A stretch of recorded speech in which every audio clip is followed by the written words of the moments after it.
caçadores de nazistas na América Latina. Os ativistas políticos Serge e Beat Classel vigiam um prédio de apartamentos em um bairro calmo. A equipe de marido e esposa viajou de sua casa em Paris para encontrar o criminoso de guerra. Para Serge, não se tratava de política. Como judeu francês, ele perdeu a família no Holocausto. Filmamos Lishka quando ele saiu de seu apartamento.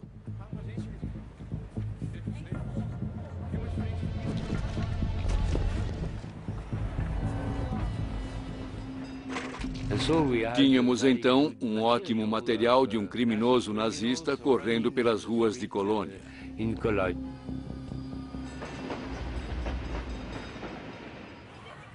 Os Classel esperaram que o filme de Lishka os ajudasse a influenciar a opinião pública alemã. Caçar criminosos nazistas de guerra havia se tornado a missão deles. Ele era um jovem advogado muito inteligente e perspicaz, e ela era babá, mas também tinha uma ótima cabeça. Serge foi quem abriu os olhos de Beat sobre o que havia acontecido durante a guerra. Para levar adiante seu audacioso plano, eles precisavam de ajuda. Eli era um fotógrafo que havia perdido a mãe em Auschwitz. Marco era um amigo da universidade. E Davi era um médico cujas habilidades no judô poderiam se mostrar úteis. Perguntamos a eles, estão prontos para vir conosco? Explicamos o caso e eles disseram sim. Beat passou aos recrutas a rotina diária de Lishka, depois de ter passado dias em Colônia espionando. Ele saía de manhã para o trabalho, voltava ao meio-dia para almoçar em casa e depois voltava para o escritório. Sabíamos que se tivéssemos sucesso, nós o levaríamos para o Ministério da Polícia em Paris.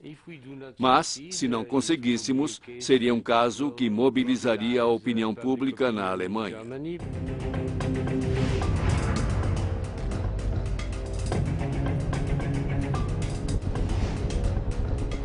A equipe viajou para a Colônia.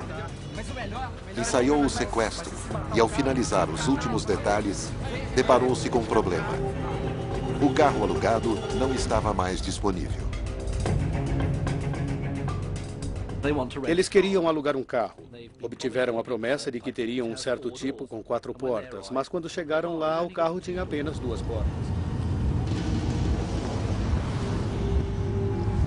No dia do sequestro, a equipe entra em posição.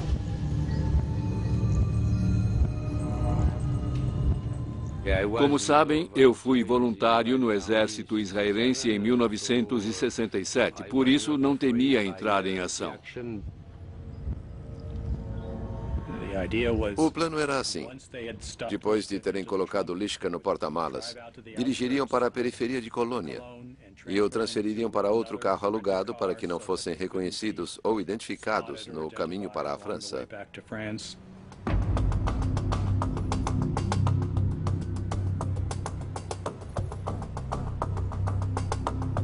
Eles entenderam que aquele era o momento de pegá-lo, de ir atrás dele.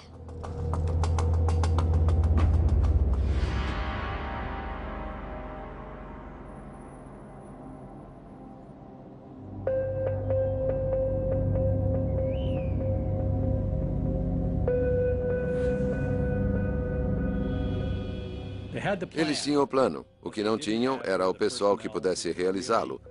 Alguém que realmente conseguisse atingir Lishka na cabeça com força. No momento crucial, Eli perde a coragem e fica paralisado.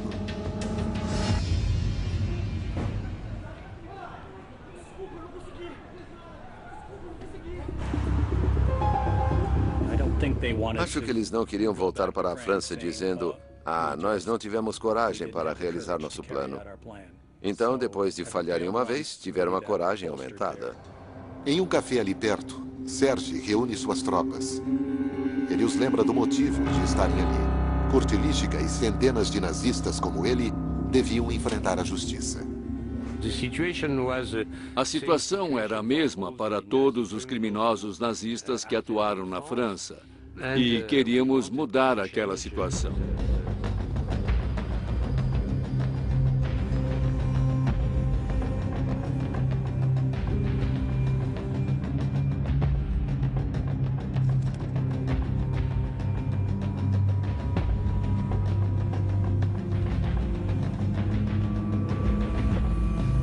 Era 12h45 quando fizeram a segunda tentativa de sequestro.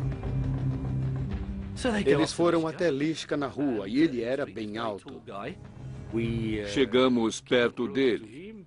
Um pegou uma mão, o outro um braço e outro pegou o outro braço. Ele ficou chocado. Como você ficaria se um estranho chegasse na rua e pulasse em cima de você? Ele era muito pesado e foi muito difícil empurrá-lo. Ele começou a gritar: Hilf, Hilf, socorro, socorro.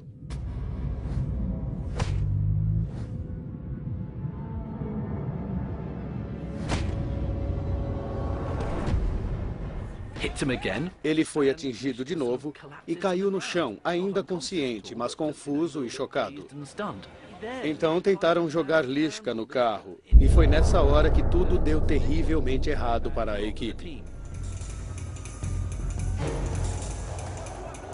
Eles foram vistos por um policial.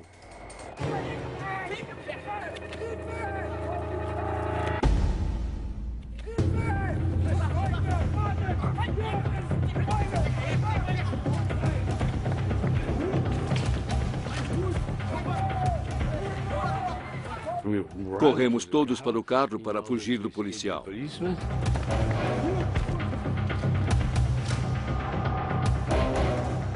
Lishka gritava: eu quero meu chapéu, quero meu chapéu. E isso era tudo o que Lishka e o policial pareciam estar preocupados. Os Klarsfeld não pegaram o homem, mas esperavam que o quase sequestro chegasse às manchetes. Para sua decepção, no dia seguinte, o caso mal foi mencionado. Houve muito pouco no dia seguinte. Apenas um pequeno artigo sobre um homem ter sido atacado na rua. Ligamos então para os jornais. Beate ligou como se ela fosse a vizinha de Lishka. Ela perguntou como era possível que nada fosse escrito enquanto o pobre senhor Lishka era jogado ao chão e atacado por estrangeiros. Parte dos documentos a respeito dos judeus haviam ficado aqui na França quando os alemães se retiraram. Tínhamos um arquivo muito sólido e pesado contra Lishka.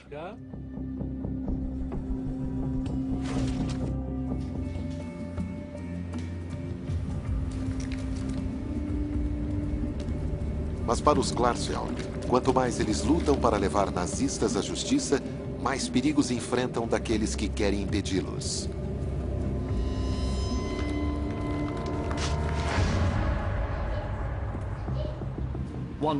Um dia, em seu apartamento de Paris, eles receberam um pacote que parecia estar cheio de chocolates, de um pretenso admirador. Serge suspeitou daquilo. Serge tirou cuidadosamente o papel. E dentro havia uma caixa de doces e alguns grãos escuros. Por sorte, Beate e as crianças não estavam em casa. Aquela caixa de doces, na verdade, era uma bomba que havia sido enviada a eles.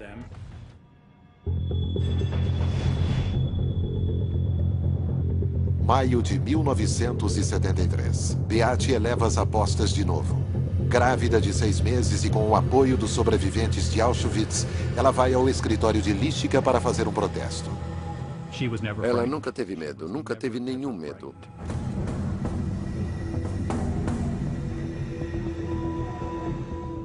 Ele odiava os Klarsfeld. Certamente tinha medo deles. Ele não teria feito aquilo se não tivesse medo de ser punido. Serge não podia esperar mais. Decidiu fazer justiça com as próprias mãos. Serge viajou sozinho, com uma arma, para a colônia.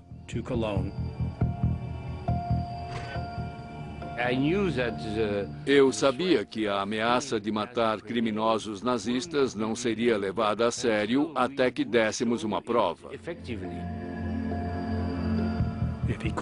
Se não conseguir justiça pelo sistema judicial, ele teria de fazer justiça com as próprias mãos.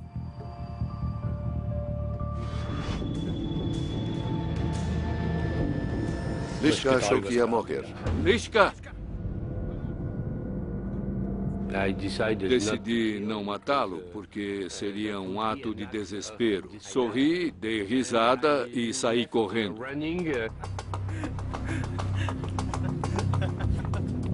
Julho de 1978. 3 anos depois da lei Klarsfeld ter passado, a polícia alemã prende Kurt Lischka pela deportação de mais de 73 mil judeus franceses.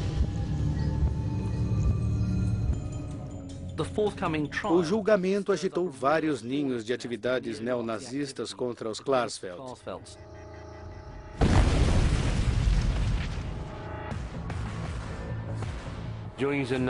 Durante a noite ouvimos uma explosão e Beate disse, "O que foi isso?" Eu disse, "Acho que é o nosso carro." 9 anos depois que os Klarsfeld passaram a vigiar o prédio de Kurt Lischka, os 3 réus foram considerados culpados. Lischka foi condenado a 10 anos de prisão.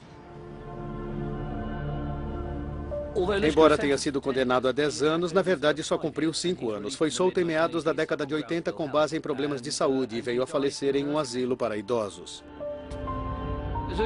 O julgamento de Lischka, para nós, foi um julgamento daqueles que viveram sem punição na Alemanha por mais de 30 anos e que acabaram sendo condenados por uma nova Alemanha. Os crimes nunca foram esquecidos. No final, esses criminosos puderam ser julgados pelos crimes que cometeram.